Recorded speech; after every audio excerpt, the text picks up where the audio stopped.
China? Yeah. I'm from China. England? Over here. Anybody else? Belgium, Deutschland. Anywhere else? That's it. Good luck in the Olympics. China, you're doing very well. We're not doing bad though, you know. We're a small country. Okay, the reason why I ask is that this model of Rye is world famous. Every year we get thousands of visitors from all over the world to see this show. This model is 38 years old. This was made by two people, a husband and a wife, and it took them 4 years to make. Where you are sitting is you are right here, right now, at the Heritage Centre. And the bus park, the railway station, where you'll be going back to, is about here. And every year, Rye is a tiny town, small town. Our population, the people that live here, is just over 4,000 people. But each year, we receive over 1 million visitors. It is the most unique medieval town in the United Kingdom. I'll start the show. Any questions? We'll do it at the end. The only thing I would ask, you must stay seated while the show is running. You have to stay seated while the show is running. So I'll see you in a minute. Thank you.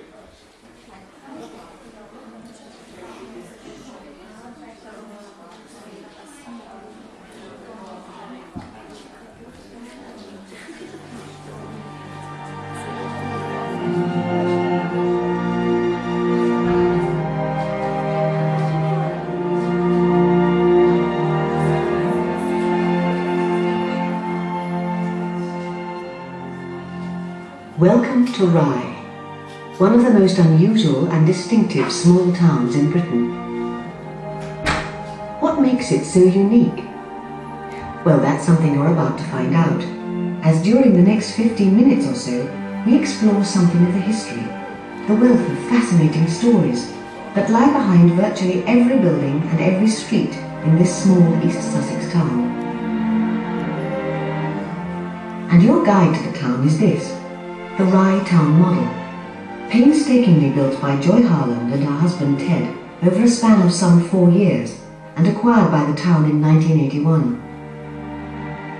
Assembled from maps, from direct observation and from historical reference pictures, it shows the town not as it is today, but as it was well over a century ago in around the year 1872. You could be forgiven for thinking that little has changed, because although the town of Rye has altered a lot in detail, it's believed to retain more of its original historic buildings than any other town in Britain. And of course the street plan within the town has changed very little in almost 1,000 years. Before exploring the town in detail though, let's first help you to get your bearings. Now this is where we are now, at the west end of the old town, with the slopes of Mermaid Street straight ahead leading up towards the church, whose steeple has been a beacon for shipping for centuries. From here, the Channel coast lies 2 miles to the south, and close by us are the remains of the old town wall. To the north, the land gate still guards another entrance to the town. But let's begin at the beginning. As you can see, Rye itself stands on a hill. Once, the sea came right up to steep cliffs on 3 sides, making the site an island at high tide, and this isolated position protected Rye for centuries. But by the time of the 14th century, the picture had changed. Today, little remains of the original buildings, but visitors to Rye in medieval times would have found a thriving small community. The Church of St. Mary the Virgin was completed in the mid-12th century. The Friars of the Sack, an order of mixed monks and nuns, settled in nearby Church Square a century or so later. This building is now one of the few stone houses in Rye. Here, in a cluster around the church, were crude wooden settlements, the homes of fishermen and sailors who made a precarious living from the surrounding coast. There was trading too, and a royal mint was established in Rye in 1141. Indeed, the mint is still remembered today in the name of this street. Later, Rye was declared a head port of the Cinque Port Confederation, one of the coastal towns pledged to supply ships and men to the king in times of trouble, in return for privileges amounting almost to self-government. For the purpose of defence, Rye had a castle built in the reign of King Henry III for Peter of Savoy, his warden of the Cinque Ports. Today, the Wipers Tower still stands and is home to the popular Rye Museum. Throughout the medieval years, the settlement grew steadily, constantly increasing in population and influence. Life was seldom peaceful for very long, however.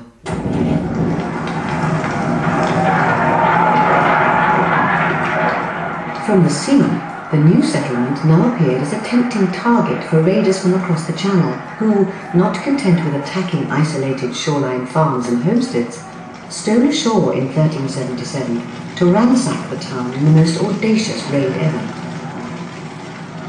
In the commotion, the town of Rye was almost completely destroyed by fire. 16 citizens were killed, and even the church bells were seized and carried off to France as a trophy. An insult that was not forgotten. A year later, a raiding party from Rye and Winchelsea stormed the Normandy coast in reprisal and recaptured those same bells. But to the citizens of Rye, the raid of 1377 had been the final straw. Within a matter of days, they dispatched an urgent petition to King Edward III's palace in Westminster. The king was then some 20 years into his long reign. Well, Lord Chancellor, are we done? Almost, Your Majesty. Save one thing. A petition it is from the townsfolk of Rye. They are demanding... Demanding? They are requesting Your Majesty see fit to grant them... Here, let me see. A town wall. I have no wall around my palace at Westminster. What do they need a wall for? The town is greatly troubled by French raiders, Your Majesty. Can they not fight them off? Your Majesty, the town is only needing of a wall where the cliff defend it not. They say the existing earth banks are totally insufficient. Oh, and remember, Your Majesty, Rye is one of your Cinque Ports.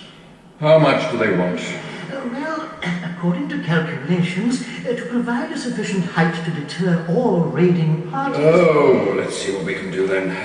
My purse isn't bottomless, you know.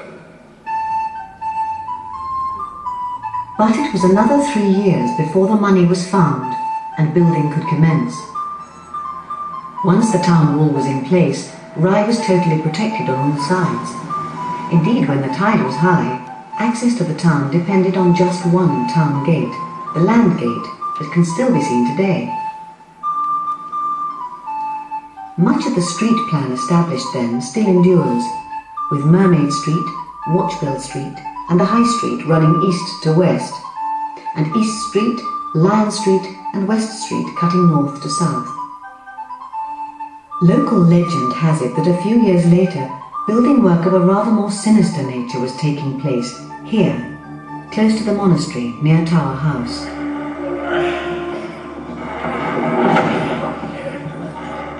Spare us, Father Prior! Please spare our lives! We meant no wrong! I could not help myself! I love Amanda! How can this be wrong? It is the Lord's will, Cantato.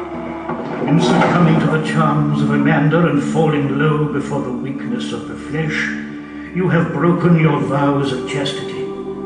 This you cannot deny. Therefore must all temptation henceforth be removed.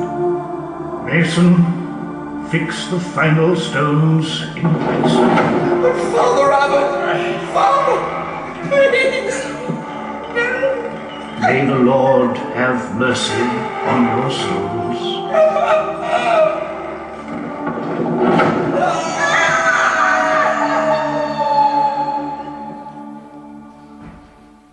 For this, the crime of falling in love, a monk in the friary of Rye and Amanda, daughter of a merchant who resided in the nearby Tower House, were entombed alive, to die in agony. Such was the Lord's will. And it is said that upon the darkest nights, their cries may still be heard echoing down Turkey Cock Lane.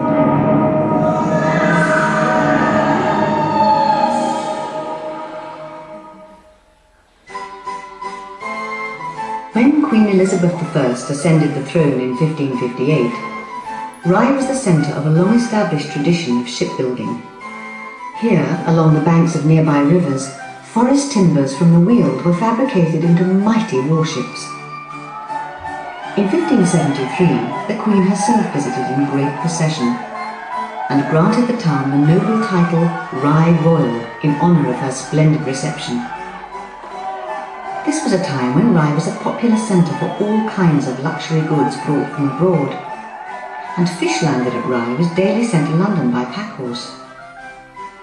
The Mermaid Inn, the George Inn and the Red Lion all flourished at this time, when Rye Royal was one of England's most influential centres of commerce, and Mermaid Street the very heart of the town.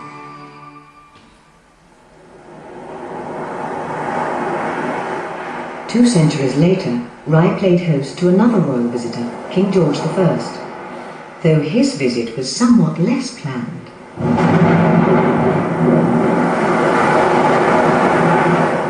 In the winter of 1725, he was on his way from Hanover to Southampton when a storm threatened to wreck his ship. For safety, the captain decided to put His Majesty ashore at Rye. Steady there! Hold her steady! This way! Hold hard, Your Majesty! Sind wir in London? Nein, Your Majesty, it's nicht London. Sorry, Your Majesty! Careful now! We'll soon have you ashore! Wo sind wir? Was ist das für eine Stadt? It's Rye, König. Rye? Ist Rye in England? Ja, mein König, Rye ist in England.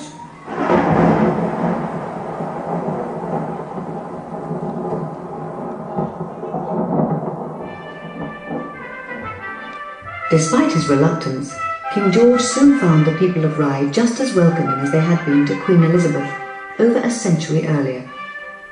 And for the 3 days that the storm raged, the royal party was lodged at Lamb House, just here at the top of West Street, while winds and heavy snowstorms prevented them moving on to London. As if this wasn't enough disruption, Lamb's wife Martha gave birth to a son on the first evening of the king's stay. Yet it is said that George, German George the people called him, enjoyed the hospitality of Rye so much that before his departure he agreed to act as godfather to Lamb's child. And he was indeed as good as his word.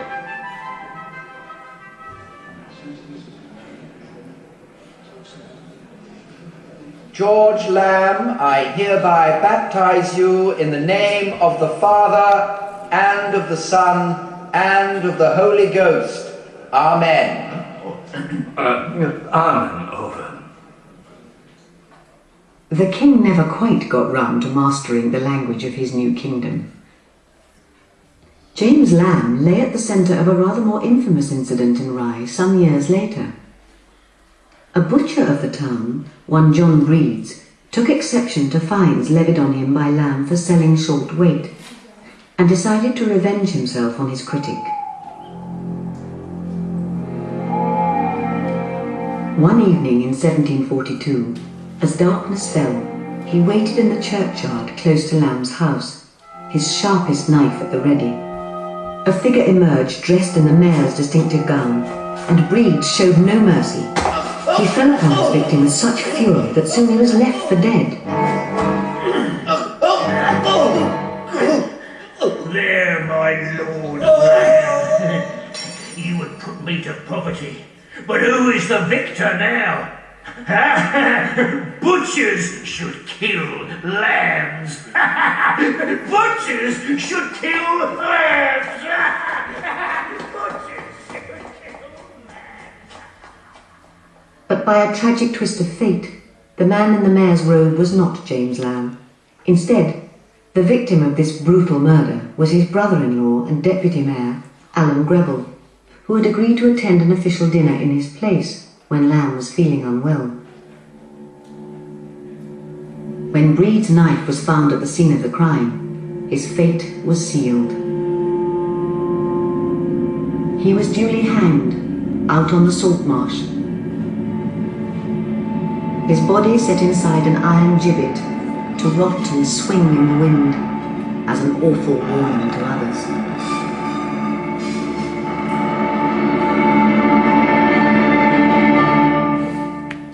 The original cage still stands in the attic of the fine Georgian town hall, with the skull of John Breed's locked forever inside.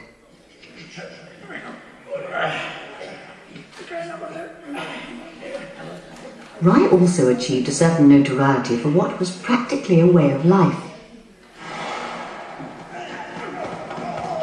Smuggling. The 18th century witnessed the heyday of this illegal trade. Wines and spirits, tobacco and tea were smuggled in, while by far the greatest smuggling export was wool, a commerce known locally as owling, after the calls used as secret signals. Raiders, merchants, fishermen, sailors and smugglers, each in their turn knew the town of Rye. They all made their contribution to making the town a remarkable place, crammed with fascinating places and stories. High on St Mary's Church, for example, you may see what is reputed to be the oldest church turret clock in England, still telling the time for all to see over 450 years after it was first installed. And just around the corner in Mermaid Street can be found another connection with Elizabeth I. In her reign, an extension was built to the old hospital, and the Queen planted a mulberry tree in the garden. These plants were essential to feed the silkworms used by the Protestant Huguenot silk weavers, hundreds of whom made their homes in Rye to avoid persecution in France. There are historical buildings like the old grammar school and ye olde tuck shop, no doubt the haunts of hundreds of schoolboys in years gone by. And even though the sea has long since retreated, there is still cannon in place in the gun garden. To celebrate the 80th birthday of the Lord Warden of the Cinque Ports, Queen Elizabeth, the Queen Mother, the 3 new cannon were cast here in Rye. Picturesque, delightful and quirky by turn, no wonder Rye has appealed to so many artists and writers over the years. Joseph Conrad, E.F. Benson, and H.G. Wells are just 3 of scores of famous names who've occupied homes within these streets. And of course you may still see Henry James' house in West Street. Yes, Lamb House, in which he lived for the last 16 years of his life, writing The Ambassadors and The Golden Bowl, amongst other masterpieces. Today the whole town of Rye is protected by a conservation order, which forbids interference with the appearance of the town and has kept Rye safe from high-rise buildings and major redevelopments. Indeed, the town you see before you retains exceptionally strong links with its past.